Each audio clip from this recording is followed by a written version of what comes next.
ठाठ के साथ वदिया और जाजू भारत के दिल और देश के दूसरे सबसे बड़े राज्य यानी मध्य प्रदेश पहुंचते हैं। अपनी सफर की शुरुआत वो ग्वालियर के फोर्ट से करते हैं। भारतीय परंपरा बहुत पुरानी है और इसकी झलक हमें ग्वालियर के किले में देखने को मिलती है, जो देश के सबसे पुराने किलों में से एक है। ऊपर से शहर का नजारा कितना प्यारा है। अच्छा वदिया, भारत के सेंटर में होने की वजह से इस प्रदेश का नाम मध्य प्रदेश है ना? बिल्कुल जाजू, और ग्वालियर में ही जन्म हुआ था क्लासिकल सिंगर तानसेन यानी रामतनु पांडे जी का। यहाँ के लोक नृत्य मटकी और गंगौर हैं। गंगौर नृत्य महिलाएं गंगौर उत्सव के समय करती हैं। अच्छा, वैसे गा तो तुम भी अच्छा लेते हो वदिया। तो लो फिर। निकले हम सफर पे, मंजिल का क्या पता, अरे ये रास्ते हमें अब ले जाए कहाँ, अरे ये रास्ते हमें अब ले जाए कहाँ। हंसते गाते दोनों ओरछा पहुंचते हैं। दोस्त, अभी हम बुंदेलखंड इलाके के सबसे पुराने शहरों में से एक शहर ओरछा में हैं। ये शहर बेतवा नदी के किनारे बसा हुआ है। वैसे मध्य प्रदेश की सबसे बड़ी और महत्वपूर्ण नदी है नर्मदा नदी। वदिया, मुझे तो ये किले बहुत पसंद आ रहे हैं। अब चलो जल्दी से दूसरे किले की ओर चलते हैं। ओरछा से दोनों खजुराहो की ओर चल पड़ते हैं।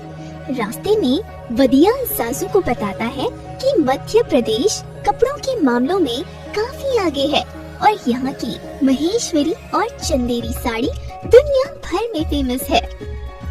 दोनों खजुराहो के मंदिर में घूम रहे होते हैं। जाजू, मध्य प्रदेश में हमें इतिहास के बारे में सीखने को बहुत कुछ मिलता है। जैसे खजुराहो के ये मंदिर मेडिवल सेंचुरी में चंदेला डायनेस्टी द्वारा बनाए गए थे।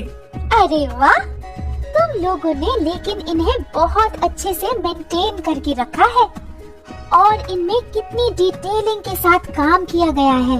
हाँ, तभी तो इन मॉन्यूमेंट्स को यूनेस्को द्वारा वर्ल्ड हेरिटेज साइट्स घोषित किया गया है। इसके साथ सांची स्तूप और भीमबेटका रॉक शेल्टर्स को भी यूनेस्को द्वारा वर्ल्ड हेरिटेज साइट्स घोषित किया गया है, जो मध्य प्रदेश में ही है। अच्छा वदिया, सांची स्तूपा वही जगह है ना जिसकी फोटो 200 के नोट पर होती है? बिल्कुल सही दोस्त। सांची स्तूप की बौद्ध धर्म में बहुत मान्यता है। इसका निर्माण Mauryan emperor Ashoka the great ने करवाया था और आज के समय में भी मध्य प्रदेश तरक्की की राह पर है। यहाँ बने हुए लेदर के स्टफ्ड खिलौने तो पूरे देश में मशहूर हैं। इतिहास की बातें करते हुए दोनों जबलपुर पहुंच जाते हैं और सड़क के किनारे एक ढाबे में खाना खाते हैं, जहां उन्हें मध्य प्रदेश का लोकल दाल बाफला खाने को मिलता है। दाल बाफले खाते हुए वदिया बताता है, जबलपुर विंध्या रेंज के पास बसा हुआ शहर है और शहर से नर्मदा नदी होकर जाती है। जबलपुर अपने मार्बल के लिए बहुत फेमस है और मध्य प्रदेश में ही डायमंड एंड कॉपर यानी हीरे और तांबे के सबसे अधिक भंडारण हैं। अच्छा, वैसे ये नेचुरल रिसोर्सेज बहुत जरूरी है, इसीलिए हमें इनका सावधानी से इस्तेमाल करना चाहिए।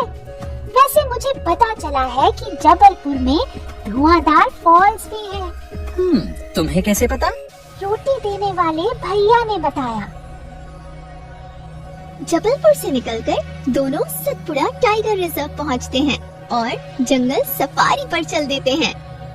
मध्य प्रदेश को टाइगर स्टेट भी कहा जाता है क्योंकि दुनिया की लगभग 10% टाइगर्स की आबादी यहीं पर है। धीरे बोलो दोस्त, हम अभी एक टाइगर के पास हैं। मध्य प्रदेश में 9 नेशनल पार्क्स और 6 टाइगर रिजर्व्स हैं, जिनमें से कान्हा नेशनल पार्क टाइगर्स के लिए और Bandhavgarh national park white tigers के लिए फेमस है। सतपुरा में लेपर्ड्स और इंडियन बाइसन भी रहते हैं। यही सतपुरा में ही पंचमढ़ी भी है, जिसे सतपुरा की रानी भी कहते हैं। लोगों का मानना है कि यहीं की गुफा में आकर पांडवों ने शरण की थी। वदिया दोस्त, तुम ये व्यू एंजॉय करो यार। सफारी का आनंद लेने के बाद दोनों भोपाल की ओर चल देते हैं।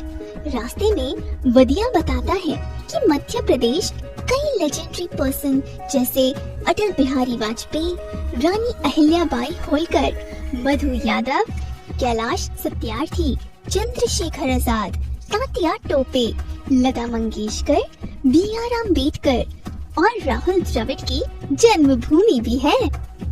भोपाल मध्य प्रदेश की राजधानी है और इसे लेक सिटी भी कहते हैं। भोपाल को राजा भोज द्वारा निखारा गया है। और शायद ये उनका ही स्टैचू है। बिल्कुल सही। वैसे भोपाल का नाम राजा भोज के एक मंत्री द्वारा बनवाए गए डैम भोजपाल यानी राजा भोज के बांध के ऊपर रखा गया है। पाल का मतलब होता है डैम। अरे वाह!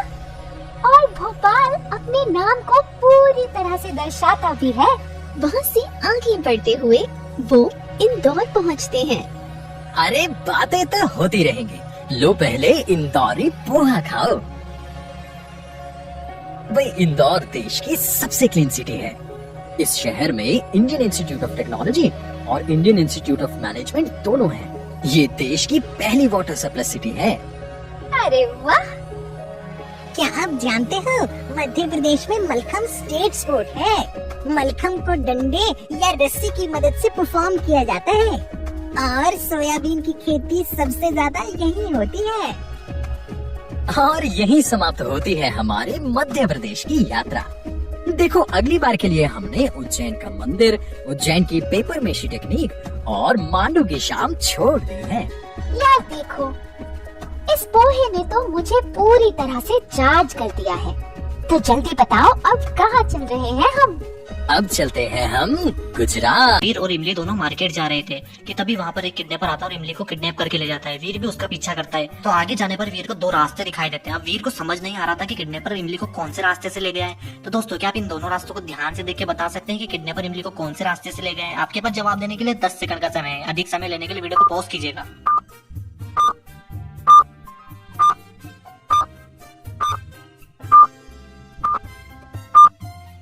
तो चलिए इसका सही आंसर देखते हैं। दोस्तों वो किडनैपर ए नंबर वाले रास्ते पे गया है क्योंकि वहाँ पर इमली का जूता गिरा हुआ है। फिर वीर भी उस रास्ते पर आगे बढ़ता है। आगे जाने के बाद वीर को 3 घर दिखाई देते हैं। वो किडनैपर इन तीनों घर में से किसी एक घर के अंदर छुपा है। तो दोस्तों क्या आप इन तीनों घर को ध्यान से देख के हमें बता सकते हैं कि वो किडनैपर इनमें से कौन से घर के अंदर है? आपके पास जवाब देने के लिए 10 सेकंड का समय है। अधिक समय लेने के लिए वीडियो को पॉज कीजिएगा। तो चलिए आपका टाइम शुरू करते हैं।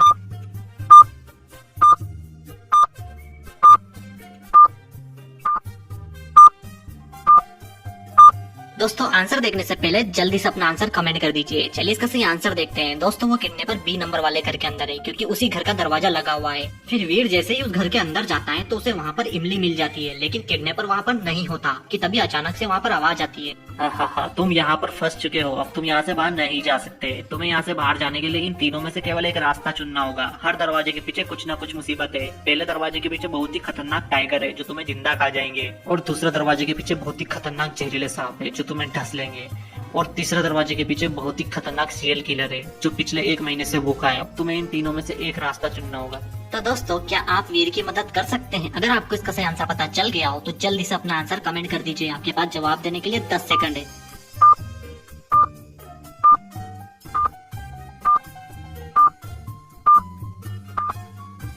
दोस्तों आंसर देखने से पहले जल्दी से वीडियो को लाइक कर दीजिए। चलिए इसका सही आंसर देखते हैं। दोस्तों वो दोनों इस तीसरे नंबर वाले रास्ते से जाएंगे क्योंकि 1 महीने से भूखा व्यक्ति तो मर जाएगा। फिर वे दोनों वहाँ से आराम से बाहर निकल जाते हैं। एक बार इमली वीर से मिलने उसके घर पर आती है। वो जैसे उसके घर पर आती है तो वो देखती है वीर का तो मर्डर हो चुका है। यह देखकर इमली काफी ज्यादा घबरा जाती है और पुलिस इंस्पेक्टर को कॉल कर देती है। इंस्पेक्टर लिटिल सिंघम भी वहाँ पर थोड़ी ही देर में आ जाते हैं और वो वहाँ पर आकर बोलते हैं, वीर के आसपास रहने वाले इसके दोस्तों और पड़ोसियों को फोन कर यहाँ पर बुला लो जो यहाँ पर आते जाते रहते हो। तो इमली शिवा और लट्टू को फोन कर वहाँ पर बुला लेती है। थोड़ी ही देर में वो दोनों वहाँ पर आ जाते हैं। फिर लिटिल सिंघम उनसे बोलता है, बताओ आज सुबह से तुम सब कहाँ पर थे और क्या कर रहे थे? फिर उनकी बात सुनने के बाद शिवा बोलता है, मैं तो अपने घर पर ही था और मैं सो रहा था। मुझे जैसे ही इमली का फोन आया मैं सीधा यहाँ पर आ गया। फिर लट्टू बोलता है, मैं तो आज सुबह से स्कूल गया था। मैं अभी स्कूल से आया हूँ। मुझे नहीं पता मर्डर किसने किया। फिर इन दोनों की बातों को ध्यान से सुनने के बाद पुलिस इंस्पेक्टर कुछ देर सोचता है। उसे पता चल जाता है कि मर्डर किसने किया। तो दोस्तों क्या आप बता सकते हैं कि इन दोनों में से मर्डर किसने किया?